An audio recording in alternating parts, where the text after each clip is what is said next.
Hello friends, welcome to Kumari தென்றல். இப்போ நம்ம என்ன பார்க்க போகிறோன்னா, ரொம்ப சூப்பராக ஒரு காரக்குழம்பு தாங்க பார்க்க போகிறோம். வெண்டைக்காய் காரக்குழம்பு. இது எப்படி ரெடி பண்ணுறதுன்னு பார்க்குறதுக்கு முன்னாடி நீங்கள் இன்னும் நம்ம சேனலை சப்ஸ்கிரைப் பண்ணலைன்னா குமரி தென்றல் சேனலை சப்ஸ்கிரைப் பண்ணிக்கோங்க. மறக்காமல் பக்கத்தில் இருக்கிற பெல் ஐக்கானையும் கிளிக் பண்ணிக்கோங்க. அப்போ தான் நான் போடுற ஒவ்வொரு வீடியோவும் உடனுக்குடன் உங்களுக்கு வந்து சேரும். வாங்க இப்போ இந்த காரக்குழம்பு எப்படி ரெடி பண்ணுறதுன்னு பார்க்கலாம். இது ரெடி பண்ணுறதுக்கு ஒரு மண் சட்டியில் ஒரு குழிக்கரண்டி அளவு நல்லெண்ணெய் சேர்த்துக்கோங்க. நல்லெண்ணெய் சேர்த்து பண்ணும்போது காரக்குழம்பு ரொம்பவே சூப்பராக இருக்கும். இதில் 1/4 kg அளவுக்கு வெண்டைக்காயை இந்த மாதிரி கட் பண்ணிவிட்டு சேர்த்துட்ருக்கிறேன். இது கூட ஒரு 1/4 டீஸ்பூன் அளவுக்கு உப்பு, அப்புறமா 1/4 டீஸ்பூன் அளவுக்கு மஞ்சள் தூள், இவ்வளவும் சேர்த்துட்டு இந்த வெண்டைக்காயை நல்லா வதக்கி எடுத்துக்கோங்க.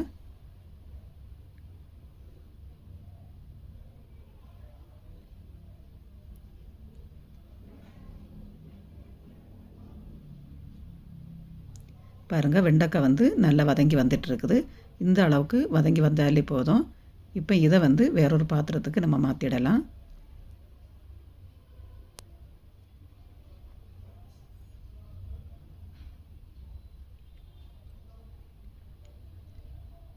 இப்போ இந்த மாதிரி எல்லாம் எடுத்ததுக்கப்புறமா இது இருக்கட்டும்.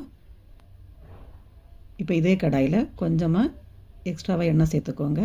சேர்த்துட்டு கொஞ்சம் கடுகு, கொஞ்சம் வெந்தயம் சேர்த்து இது கூட 2 காஞ்ச மிளகாய் சேர்த்துக்கோங்க. அப்புறமா கொஞ்சமாக கருவேப்பிலை, இவ்வளவும் சேர்த்துட்டு கடுகு வெந்தயமும் நல்லா பொரிஞ்சு வந்ததுக்கப்புறமா நான் 2 பெரிய வெங்காயத்தை மிக்சியில் இந்த மாதிரி பேஸ்ட் மாதிரி அரைச்சி எடுத்து வச்சுட்டு இருந்தேன். இதை சேர்த்துட்டு இது கூட 10 மாதிரி சின்ன வெங்காயம், அப்புறமா ஒரு கைப்பிடி அளவுக்கு பூண்டு, இவ்வளோத்தையும் சேர்த்துட்டு இப்போ இந்த வெங்காயம் பூண்டு எல்லாமே நல்லா வதங்கி வரணும். அதனால் இதை நல்லா வதக்கி விட்டுக்கோங்க.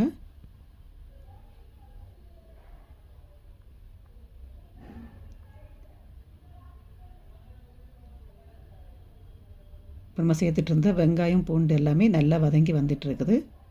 இப்போ இந்த டைமில் 3 தக்காளியை மிக்சியில் அரைச்சிட்டு எடுத்து வச்சிட்டு இருந்தேன். இப்போ இதை சேர்த்துடலாம். சேர்த்துட்டு இப்போ இந்த தக்காளியும் நல்லா வதங்கி வரணும். அது வரைக்கும் இதை நல்லா வதக்கி எடுத்துடலாம்.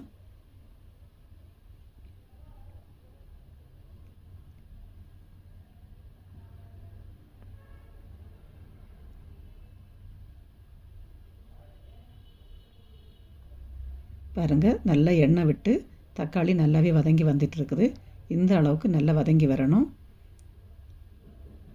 இப்போ இதில் 1/4 டீஸ்பூன் அளவுக்கு மஞ்சள் தூள், 1 ஸ்பூன் மிளகாய்த்தூள், 1/2 ஸ்பூன் மல்லித்தூள், இவ்வளவும் சேர்த்துட்டு இப்போ இந்த மசாலாவோட பச்சை வாசனை போகிறது வரைக்கும் 2 நிமிஷத்துக்கு இதை நல்லா வதக்கி விட்டுக்கோங்க.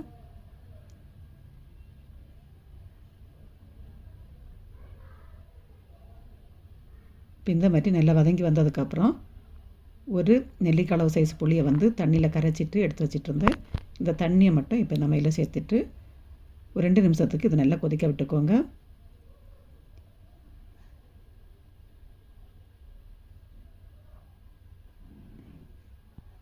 நம்ம சேர்த்துட்டு இருந்தால் புளியோட பச்சை வாசனையெல்லாம் போய் வரணும். அதனால் ஒரு 2 நிமிஷத்துக்கு இதை கொதிக்க விடலாம்.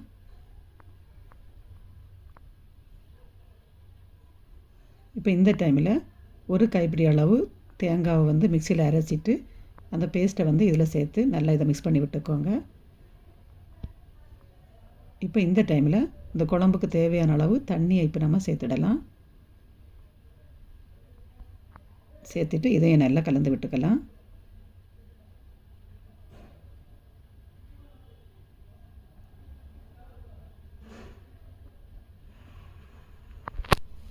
இப்போ நம்ம இந்த குழம்புக்கு தேவையான அளவு உப்பு சேர்த்துட்டு நம்ம ஏற்கனவே வதக்கி வச்சிட்டு இருந்த வெண்டைக்காயும் இதில் சேர்த்துடலாம். சேர்த்துட்டு ஒரு வாட்டி இதை நல்லா கலந்து விட்டுக்கோங்க. இப்போ ஃப்ளேம் ஃபுல் ஃப்ளேமில் வச்சுட்டு இதை நல்லா கொதிக்க விடலாம். இந்த மாதிரி நல்லா கொதித்து வந்ததுக்கப்புறமா ஃப்ளேமை சிம்மில் வச்சுட்டு மூடி போட்டு 15லேருந்து 20 நிமிஷத்துக்கு அப்படியே விட்டுக்கோங்க. இப்போ 15 நிமிஷம் ஆனதுக்கப்புறமா ஓப்பன் பண்ணி பார்க்கலாம். பாருங்கள், ரொம்ப சூப்பராக வெண்டைக்காய் காரக்குழம்பு ரெடி ஆகிடுச்சு. நீங்களும் இதே மாதிரி ட்ரை பண்ணி பார்த்து எப்படி வந்துச்சுன்னு உங்களோட ஃபீட்பேக்கை கமெண்ட்டில் சொல்லுங்கள். மீண்டும் இன்னொரு ரெசிபியோடு உங்களை சந்திக்கிறேன். நன்றி, வணக்கம்.